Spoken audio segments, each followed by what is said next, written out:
అందరికి నమస్తే అండి. ఈ రోజు ఒకటి ఫ్యాబ్రిక్ సోఫా అనేది రిపేరింగ్ చేస్తున్నాం అనమాట. అంటే ఫస్ట్ ఫ్యాబ్రిక్ ఉన్నది.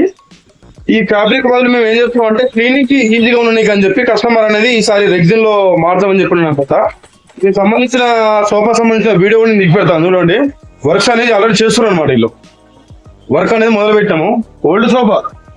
ఓల్డ్ సోఫా రిపేరింగ్ చేస్తున్నాం. ఓల్డ్ సోఫా 3+2 సోఫా అనమాట. అది ఫ్యాబ్రిక్ ఉన్నది, కాకపోతే రెగ్జిన్ మారుస్తాం అనమాట. ఎందుకంటే కొద్దిగా క్లీనింగ్ సంబంధించి కొద్దిగా ఈజీగా ఉండాలని చెప్పి రెగ్జిన్ మారుస్తున్నాం అనమాట. వర్క్ అనేది చేస్తారు. ఫ్యాబ్రిక్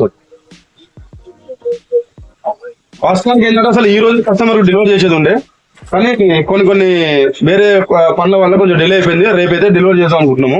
చూడండి, సోఫా అయితే చెప్పిన ఆల్రెడీ తొందరగా చేయండి. ఈ రోజు డెలివరీ చేసేది ఉండే, మీరు ఎట్లా డెలివరీ చేయలేదు కాబట్టి కనీసం రేపైనా డెలివరీ చేయాలని ముందుగా చెప్తున్నాను అనమాట. వీళ్ళకు చేస్తారు వాళ్ళు అర్జెంట్ గా, ఎందుకంటే మనం మన మాట కస్టమర్ దగ్గర మాట వస్తుంది కాబట్టి చేస్తారు. ఎప్పుడైనా సరే ఫ్యాబ్రిక్ సోఫాకు ఫ్యాబ్రిక్ వేసుకోవాలని ఏం లేదు. ఫ్యాబ్రిక్ ఉన్న సోఫాకు రెగ్జిన్ కూడా మార్చుకోవచ్చు, రెగ్జిన్ ఉన్న దానికి ఫ్యాబ్రిక్ కూడా మార్చుకోవచ్చు అనమాట. మన ఇష్టం అది. కాకపోతే ఏంటంటే మెయింటెనెన్స్ అనేది కొంచెం డిఫరెంట్ ఉంటుంది. అది వాడినానికి అయితే అర్థమవుతుంది. కాబట్టి ఫ్యాబ్రిక్ ఉన్న సోఫాకు లెదర్కి అయితే మారుస్తున్నాం. మీ దగ్గర కూడా ఎలాంటి సోఫాస్ ఉన్నా మన కండక్ట్ అవ్వండి.